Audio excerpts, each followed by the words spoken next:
And tonight at 5 o'clock, an IPS guidance counselor charged with having sex with students plans to take full responsibility for her actions. That's what her attorney said after Shanna Taylor went to court to answer the 11 charges against her, including child seduction. Eyewitness News reporter Rich Van Wyk was in court, and he spoke with Taylor's attorney. Rich?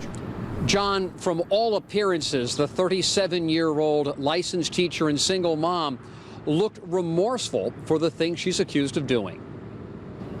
Shanna Taylor cried as the judge explained the criminal charges. 9 counts of child seduction, in addition to contributing to the delinquency of a minor and dissemination of matter harmful to minors.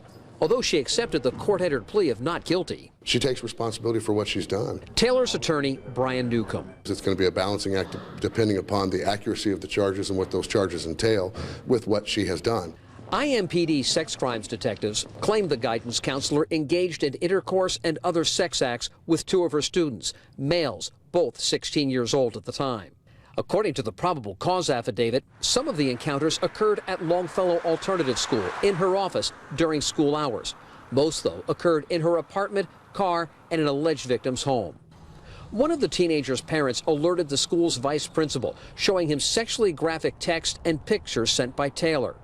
Instead of immediately notifying authorities, he sent the evidence and information to IPS administrators, who, according to police, investigated on their own. The Department of Child Services wasn't notified until 6 days later.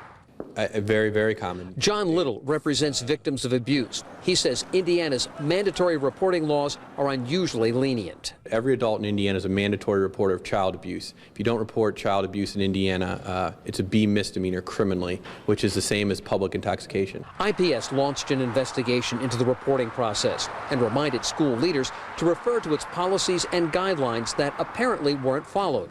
If convicted, Taylor could be sentenced to more than a decade in prison.